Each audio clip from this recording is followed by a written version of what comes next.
माझ्या महाराष्ट्रातील बांधवांनो, भगिनींनो आणि मातांनो, नमस्कार. जय महाराष्ट्र. बऱ्याच दिवसांनंतर किंवा बऱ्याच महिन्यांनंतर आपण भेटतो आहोत.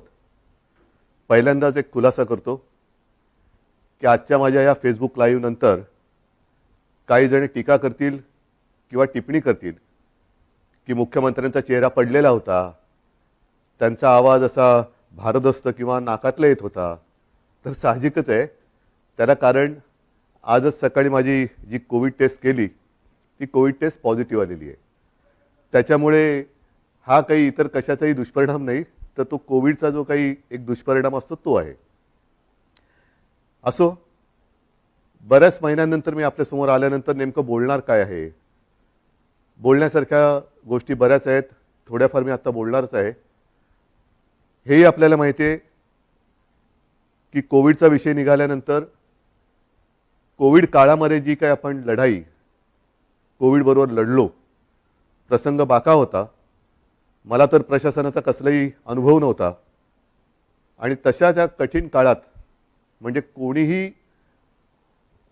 तोंड देऊ शकलेलं नव्हतं किंवा ज्यांच्या अनुभवाला हा कोविड आला नव्हता, अशा प्रशासन माहिती नसलेल्या माणसाच्या वाटेला पहिल्या 2-3 महिन्यातच कोविड आला.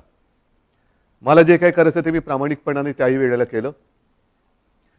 कोविडपासून सावध कसं राहायचं, काय काय करायचं हे मी तुम्हाला का सांगतोय, कारण त्या दरम्यानच्या काळात जे काही सर्वे होत होते त्या सर्वेमध्ये देशातील सर्वोत्तम 5 टॉप मुख्यमंत्र्यांमध्ये तुमच्या सगळ्यांच्या मेहनतीमुळे आणि तुम्ही दिलेल्या सहकार्यामुळे महाराष्ट्राच्या मुख्यमंत्र्यांना तो एक त्याच्यामध्ये ती गणना केली गेली. साहजिकच आहे, आत्ताचा विषय कोविड हा जरी असला तरी तो विषय मी घेऊन तुमच्यासमोर आलेला नाही आहे. मी आलेलो आहे काही वेगळे मुद्दे घेऊन. जे काही मुद्दे गेल्या काही दिवसांपासून प्रसारमाध्यमातून आपल्यासमोर येत आहेत, मग ते शिवसेना आहे, ही शिवसेना बाळासाहेबांची आहे का, शिवसेनेने हिंदुत्व सोडलं आहे का, मग ही शिवसेना नेमकं कोण चालवतं आहे, मुख्यमंत्री भेटत का नाहीत, मुख्यमंत्री भेटत नव्हते, मुख्यमंत्री म्हणजे मी, हे गेल्या काही दिवसांपूर्वी सत्य होतं. ह्याचं कारण जी माझी शस्त्रक्रिया झाली होती तो अनुभव काय होता, त्या अनुभवाचं एक वर्णन नाही मी करत बसणार, पण त्याच्यानंतरचे 2-3 महिने हे फार विचित्र होते. मी कोणालाही भेटणं शक्य नव्हतं, म्हणजे भेटू शकत नव्हतो. म्हणून तो जो काळ होता तो मुख्यमंत्री कोणाला भेटत नाही हा मुद्दा बरोबर आहे. पण त्याच्यानंतर मी आता भेटायला सुरुवात केलेली आहे. जी काही कामं, बरं असंही नाही की मी भेटत नव्हतो म्हणजे कामं काही होत नव्हती. मी माझी पहिली कॅबिनेट मीटिंग ही हॉस्पिटलमध्ये बाजूच्या खोलीतनं अशीच ऑनलाईन केली होती आणि त्याच्यानंतर काम हे अव्यवहातपणे सुरू आहे. शिवसेना म्हणाल तर शिवसेना आणि हिंदुत्व हे दोन घट्ट एकमेकांमध्ये गुंफलेले जोडलेले हे शब्द आहेत. शिवसेना कदापि हिंदुत्वापासून आणि हिंदुत्व कदापि शिवसेनेपासून दूर होऊ शकत नाही. कारण शिवसेना प्रमुखांनी जो एक कानमंत्र दिलेला आहे की हिंदुत्व हा आमचा श्वास आहे. म्हणूनच गेल्या एक 8-15 दिवसापूर्वी आदित्य, एकनाथ शिंदे, त्यांच्याबरोबर आपले काही आमदार, खासदार, मंत्री हे अयोध्येला जाऊन आले. हिंदुत्वासाठी काय काय केले, कोणी कोणी काय काय केले हेही बोलण्याची आत्ता वेळ नाही आहे. पण हिंदुत्वाबद्दल मी विधानसभेत, विधिमंडळात बोलणारा कदाचित पहिला मुख्यमंत्री असेल. मग नेमकं झालंय काय, ही शिवसेना कोणाची आहे? काही जण असं आरोप करतायत की किंवा असं भासवण्याचा प्रयत्न करतायत की आता काय बाळासाहेबांची शिवसेना राहिली नाही. ठीक आहे ना, बाळासाहेबांची शिवसेना आणि आत्ताच्या शिवसेनेत फरक काय नेमका? असं काय मी नेमकं केलेलं आहे की शिवसेना ही बाळासाहेबांच्या विचारापासून दूर जात चाललेली आहे? त्यावेळेला जे विचार होते तेच आपण पुढे नेत आहोत. बरं, त्याच्यानंतर म्हणजे आपल्यातून बाळासाहेब 2012 साली गेले. 2014 साली आपण एकाकी लढलो होतो. तेव्हाही आपण हिंदूच होतो, आत्ताही हिंदूच आहोत, उद्याही हिंदूच राहणार आहोत. मुद्दा, विचार हा तोच राहणार आहे, तोच असणार आहे. पण 2014 साली सुद्धा जी लढलेली शिवसेना होती आणि जिने एकट्याच्या ताकदीवरती प्रतिकूल परिस्थितीत 63 आमदार निवडून आणले आणि ते 63 आमदार आल्यानंतर त्यातले काही नंतर जे मंत्री झाले ती सुद्धा शिवसेना बाळासाहेबांच्या नंतरची शिवसेना होती. आणि त्याच्यानंतरची आत्तापर्यंतची वाटचाल म्हणजे मग मी आता गेली 2.5 वर्ष मी स्वतः मुख्यमंत्री आहे. माझ्यासोबत पहिल्या आणि आत्ताच्या मंत्रिमंडळातले जे काही सहकारी आहेत ते सुद्धा त्याच बाळासाहेबांच्या शिवसेनेतले सहकारी आहेत. म्हणजेच काय की पहिल्या प्रथम शिवसेना हिंदुत्व, शिवसेना कोणाची, शिवसेनेने हिंदुत्व सोडले का, शिवसेना बाळासाहेबांची राहिली नाही का, मग आम्हाला ती बाळासाहेबांची शिवसेना पाहिजे. मग मधल्या काळामध्ये जे काय सगळं मिळालं ते बाळासाहेबांनंतरच्या शिवसेनेने दिलं, हे मी म्हणेन कृपा करून लक्षात ठेवा. मग आता मुद्दा काय आहे की सध्या राज्यामध्ये काय चाललेलं आहे. आपल्याला सर्वांना कल्पना आहे की शिवसेनेचे काही आमदार गायब, अमुक गायब, तमुक गायब, गेले कुठे. पहिले सुरतला गेले, त्याच्यानंतर आता म्हणतात गुवाहाटीला गेले. आता त्यातल्या काही आमदारांचे आपल्याला फोन येत आहेत, आम्हाला इकडे आणलं गेले, आम्हाला परत यायचंय. आपल्यामध्ये इथे असलेल्या आमदारांना काही फोन येत आहेत. मला त्याच्यामध्ये जायचंच नाही आहे. हे जे माझं मनोगत आहे ती मी अवघ्या 5 मिनिटात संपवणार आहे. आणि ते एवढ्यासाठी की काल परवा जी आपली एक निवडणूक झाली विधान परिषदेची, त्या विधान परिषदेच्या निवडणुकीच्या आदल्या दिवशी हॉटेलमध्ये सगळे आपले आमदार होते. मी तिकडे गेलो आणि म्हटलं काय परिस्थिती, ही कोणती लोकशाही, ज्यांना आपण आपलं मानतो, शिवसैनिक मरवर मरतात, राबतात, निवडून देतात. जनता सुद्धा शिवसेनेच्या विचारावरती विश्वास ठेवून त्यांना निवडून देते. आणि आपली माणसं ह्यांना सुद्धा आपल्याला एकत्र ठेवावं लागतात का. अरे हा कुठे गेला बघा, तो कुठे गेला बघा. मग मध्येच कोणतरी गायब होतो, कुठे गेला होता, नाही मी जरा बाथरूमला गेलो होतो. म्हणजे बाथरूमला गेला तरी संशय. म्हणजे बाथरूमला म्हणजे असं म्हणतात की शंका ठीक आहे, पण लघुशंकेला गेला तरी शंका. ही कुठली ही शाही, ही अशी लोकशाही काय मला आवडणारी आणि पटणार नाही. आणि मला वाटतं बाळासाहेबांनाही पटत नव्हतं आणि आपल्यालाही पटणार नाहीये.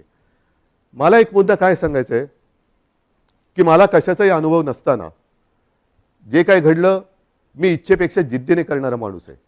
इच्छा असो वा नसो, पण एकदा जबाबदारी अंगावर आली तर ती जबाबदारी मी पूर्ण जिद्दीने पार पाडण्याचा प्रयत्न करतो. आणि त्याच जिद्दीने मी शिवसेना प्रमुखांना दिलेलं वचन पूर्ण करणारच हा निश्चय मनाशी बाळगून रणांगणात उतरलो. त्यावेळेला मी आपल्यासमोर आलो होतो, आज सुद्धा समोर आलेलो आहे. कोणताही अनुभव नव्हता आपल्याला तेव्हा. नाईलाज झाला, वेगळा मार्ग पत्करावा लागला. काँग्रेस आणि राष्ट्रवादी हे गेले 25-30 वर्ष आपण त्यांच्या विरोधात, ते आपल्या विरोधामध्ये हे लढत आलेलो आहोत. मग त्याच्यानंतर हे जे काय घडलं हे सर्वांना माहिती आहे की काँग्रेस आणि राष्ट्रवादीने, विशेषतः पवार साहेबांनी, ती बैठक आमची तिन्ही पक्षाची झाली. त्या बैठकीमध्ये सगळं ठरलं. आणि ते ठरल्यानंतर मला त्यांनी सांगितलं की उद्धव जरा 1 मिनिट बोलायचं आहे. म्हटलं काय बोलायचं, आता ठरलंय सगळं, नाही 1 मिनिट. आणि बाजूला खोलीत गेल्यानंतर त्यांनी सांगितलं की उद्धव हे सगळं ठीक आहे, पण जबाबदारी तुम्हाला घ्यावी लागेल. म्हटलं का, तर तसं नाही म्हणे, आमच्याकडे पण ज्येष्ठ लोक आहेत, काँग्रेसकडे पण ज्येष्ठ लोक आहेत, आणि शिवसेनेकडनं जर तुम्ही नसाल तर ते पुढे चालणं हे कठीण आहे. मी म्हटलं पवार साहेब काय मस्करी करता का. मी आत्तापर्यंत महापालिकेत सुद्धा महापौर जिंकल्यानंतर अभिनंदन करायला जातो. म्हणजे साधा महापालिकेत न गेलेला माणूस मुख्यमंत्री कसा होणार. ते नाही नाही तुम्हाला हे करावं लागेल. ठीक आहे, जिद्द केली, जिद्द. मग पवार साहेबांनी, सोनिया गांधींनी विश्वास टाकला माझ्यावरती. सोनियाजी सुद्धा मध्ये कधीतरी आपुलकीने फोन करत असतात, विचारत असतात. एक गोष्ट लक्षात घ्या की कोणताही अनुभव नसलेला माणूस इकडे बसवणं, त्याच्या मागे नुसता स्वार्थ हा विचार नाहीये. पण एक राजकारण म्हटल्यानंतर राजकारण कुठेही कसंही वळण घेऊ शकतं, पण त्या वळणाला सुद्धा अर्थ पाहिजे. उगाच काहीतरी रडकुंडीचा घाट जो म्हणतो ना, तिकडनं पोलादपूर पासून आपल्या ह्याला महाडपासून वरती महाबळेश्वरला जाताना रडकुंडीचा घाट, जो वळण वळण वळण वळण म्हणजे गाडी चालवता गाडीचा चालक हा रडकुंडीला येतो. तसं हे वळणदार राजकारण कोणाच्याच उपयोगाचं नाहीये. आजपर्यंत ह्या सगळ्यांनी मला खूप सहकार्य केलेलं आहे. प्रशासनाने तर कमाल केलेली आहे. प्रशासनाने तर मला सांभाळत काय योग्य काय अयोग्य हे सुद्धा सांगण्याचा प्रयत्न केलेला आहे. आज मी नेमकं काय बोलणार आहे, मला दुःख कशाचं झालेलं आहे, आश्चर्य कशाचं वाटलेलं आहे, धक्का कशाचा बसलेला आहे की काँग्रेस आणि राष्ट्रवादी म्हणाली की आम्हाला मुख्यमंत्रीपदी उद्धव ठाकरे नकोत. तो त्यांचा विचार आहे. दोन्ही पक्ष स्वतंत्र आहेत. ठीक आहे, सत्तेच्या तडजोडीसाठी आपण एकत्र आलो होतो असं जे काही इतर जण म्हणतायत त्यांच्याप्रमाणे सत्तेच्या साठी आपण एकत्र आलो होतो. पण आज सुद्धा सकाळी कमलनाथजींनी मला फोन केला होता. कालच सकाळी शरद पवारजींनी फोन केला. मला म्हणाले उद्धव आम्ही तुमच्या सोबत आहोत. हा त्यांच्या भरोश्याचा विषय आहे. पण त्यांनी भरोसा माझ्यावरती ठेवल्यानंतर माझ्याच लोकांना जर मी मुख्यमंत्रीपदी नको असेल तर काय करायचं, हा मोलाचा प्रश्न आहे. माझीच लोक म्हणत असतील की ते ठीक आहे त्यांना हवे असतील पण आम्हाला तुम्ही नको. मग मला हेच म्हणायचं आहे की समजा माझ्या लोकांना म्हणजे मी माझं म्हणतोय ते मला आता माझं आपलं मानतात की नाही मला माहिती नाही कारण ते माझ्यासमोर नाही आहेत. तर तुम्ही इथे येऊन बोलायला काय हरकत होती? सुरतला जाऊन बोलण्यापेक्षा आणखीन कुठेतरी जाऊन बोलण्यापेक्षा सरळ समोर यायचं आणि सांगायचं की उद्धवजी तुम्ही कारभार करायला नालायक आहात, हे कोविडच्या काळातले टॉप 5 वगैरे सोडून द्या, आम्हाला तुम्ही मुख्यमंत्रीपदी नको. ठीक आहे चला मी उठतो. आणि आज सुद्धा मी तुम्हाला सांगतो जर त्याच्यापैकी एकाही आमदाराने समोर येऊन मला सांगितलं किंवा जर त्यांनी स्टेटमेंट दिलं की उद्धव ठाकरे मुख्यमंत्री पदावरती नकोत तर मी आत्ता मुख्यमंत्री पदाचा राजीनामा द्यायला तयार आहे. आणि ह्याच्यावरती विश्वास नसेल तर आज आपली फेसबुक लाईव्ह झाल्यानंतर आज संध्याकाळपासून मी माझा मुक्काम वर्षावरनं मातोश्रीला हलवत आहे. मला कोणताही मोह नाही. मी ओढून ताणून खुर्चीला चिकटून बसणारा नाही. मी शिवसेना प्रमुखांचा पुत्र आहे. कोणताही मोह मला खेचू शकत नाही, अडवू शकत नाही, थांबवू शकत नाही. पण हे माझ्या समोर येऊन बोला. उगाच काहीतरी शिवसेनेशी आम्ही गद्दारी करणार नाही पण ही शिवसेना आहे आमची शिवसेना, कशाला तुम्ही हे करताय? या सगळ्या करण्यावरनं नुकसान कोणाचं होतं आहे? एक जी गोष्ट आपण लहानपणापासून ऐकत आलेलो आहोत, कुऱ्हाडीचा दांडा गोतास काळ, तीच परिस्थिती ही आहे. ती काही जणांना ही म्हण माहिती आहे पण त्या म्हणीमागची गोष्ट नाही माहिती आहे. ती गोष्ट अशी आहे की एकदा एका जंगलामध्ये एक लाकूड तोड्या झाड तोडत होता, म्हणजे त्याच्या कुऱ्हाडीचे घावच घालत होता. सगळे पक्षी त्याच्यावरती राहणारे हे कासावीस झाले की आपला आसरा असलेले हे झाड आता तुटणार, कोलमडून पडणार. पण त्याहीपेक्षा हे घाव घालत असताना या झाडाला वेदना किती होत असतील म्हणून ते पक्षी त्या झाडाशी बोलायला लागले. आपल्याला निसर्गाची भाषा येत नाही पण निसर्ग एकमेकाच्या भाषेत बोलत असेल. तर पक्षी त्याच्याशी बोलायला लागले झाडाला की दादा तुला खूप दुखत असेल ना रे, खूप वेदना होत असतील ना रे की तुझ्यावरती हे कुऱ्हाडीचे घाव पडतायत. झाडाने काय उत्तर द्यावं की मला वेदना होत आहेत, दुःख होतंय पण ते घाव पडतात म्हणून होत नाहीये. तर हा लाकूड तोड्या ज्या कुऱ्हाडीने घाव घालतोय त्या कुऱ्हाडीचं लाकूड हे माझ्या फांदीचं लाकूड आहे, त्याच्या मला वेदना जास्त होत आहेत, त्याच्या वेदना जास्त होत आहेत. हेच आज चाललेलं आहे. कुऱ्हाडीचा दांडा हा आपला जे गोतास काळ म्हणजे आपली जी राजकारणातली जन्मदात्री आहे शिवसेना आहे तिच्यावरती तिचंच लाकूड वापरून घाव कोणी घालू नका. या समोर बसा, मी देतो राजीनामा. चला मी तुमच्या हातामध्ये आज मी माझ्या राजीनाम्याचं पत्र तयार करून ठेवतो आहे. जे आमदार गायब आहेत किंवा त्याने गायब केलेलं आहे त्यांनी यावं आणि माझ्या राजीनाम्याचं पत्र घेऊन राजभवनमध्ये जावं. मी का नाही जात? कारण मला कोविड झालंय. त्यातून राज्यपाल महोदय म्हणाले की उद्धवजी को खुद को आने दो, चलो मैं भी आने के लिए तैयार हूं. मी यायला तयार आहे. म्हणून मी पुन्हा एकदा सांगतोय की ही कुठेही आगतिकपणा नाही, हा कुठेही अगदी लाचारीचा प्रसंग नाही किंवा मजबुरी तर अजिबात नाहीये. कारण आजपर्यंत अशी अनेक आव्हानं बिनसत्तेची आपण पेललेत. हे काय मोठं आव्हान आहे? काय होईल जास्तीत जास्त? परत लढू.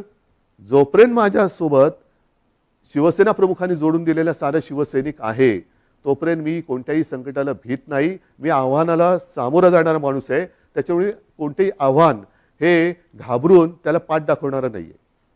हे जसं मी मुख्यमंत्री पदासाठी बोलतोय तसंच मी आज माझ्या शिवसैनिकांना सुद्धा आवाहन करतोय. कारण का तर ही शिवसेना बाळासाहेबांची शिवसेना राहिली नाही असं काही जे आरोप करतायत त्याला सुद्धा माझ्याकडे उत्तर आहे. ज्या शिवसैनिकांना असं वाटत असेल की मी शिवसेनेचं नेतृत्व करायला नालायक आहे, त्याला मला सांगा मी हेही पद सोडायला तयार आहे. मी शिवसेना पक्षप्रमुख पद पण सोडायला तयार आहे. पण हे सांगणारा विरोधक नाही. नाहीतर असे फडतूस लोक खूप आहेत. त्यांच्या सांगण्यावरनं किंवा त्यांच्या त्या काय ते ट्रेंडिंग ट्रोलिंग ट्विटर ह्याच्यासाठी मी काय त्यांना मी बांधलेलं नाहीये. मी माझ्या शिवसैनिकाला बांधलेलं आहे. आणि शिवसैनिक सुद्धा या भानगडीत पडणारा नाहीये कारण तो फेस टू फेस संकटाला सामोरं जाणारा शिवसैनिक आहे. म्हणून त्यांनी सांगावं मी दोन्ही पदं सोडायला तयार आहे. पण मी मुख्यमंत्री पद सोडल्यानंतर जर शिवसेनेचा मुख्यमंत्री होत असेल मला आनंदाने मान्य आहे.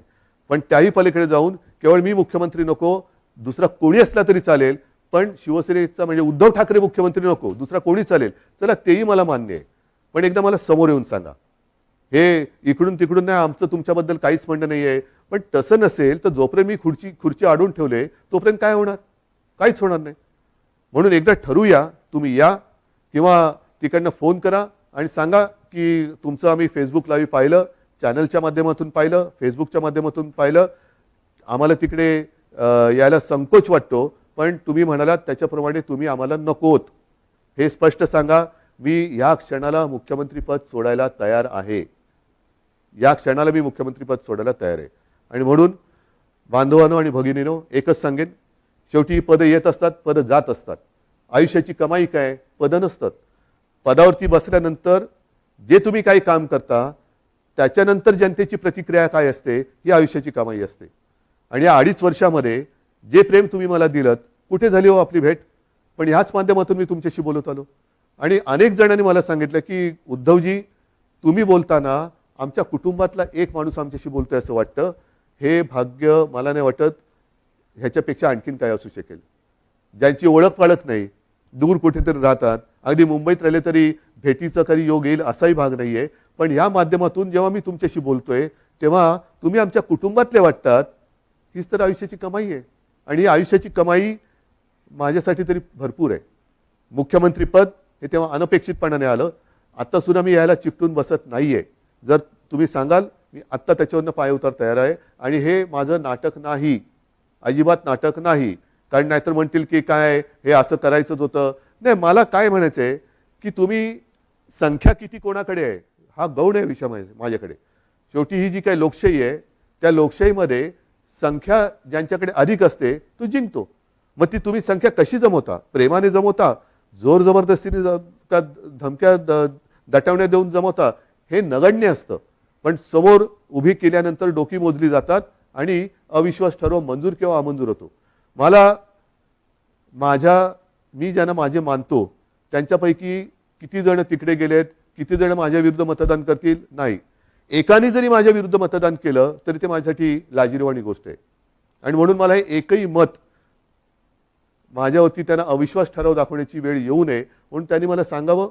मी कुठेही त्या नावाचा उच्चार करणार नाही, वाच्यता करणार नाही. तुम्ही सांगा मी मुख्यमंत्रीपद सोडलं, बस. ह्याच्यावर आणखीन काय सांगू? मी माझं मन घट्ट करून तयारीने बसलेलो आहे. मात्र बांधवांना आणि भगिनींना एकच सांगेन की जे प्रेम तुम्ही आजपर्यंत दिलं, उद्या मी सांगितलेलंच आहे की मुख्यमंत्रीपदी माझी राहायची अजिबात इच्छा नाही. पण त्याच्यानंतर सुद्धा जेव्हा जेव्हा आपली भेटगाठ होईल ती मात्र जसा मी फिरत जाईन तशी प्रत्यक्ष होईल. तेव्हा मात्र तुम्ही हे दाखवत असलेलं प्रेम हे सदैव असंच कायम ठेवा एवढीच विनंती करतो. धन्यवाद. जय हिंद, जय महाराष्ट्र. ताज्या बातम्यांसाठी मराठा न्यूजला सबस्क्राईब करा आणि बेल आयकॉन प्रेस करा.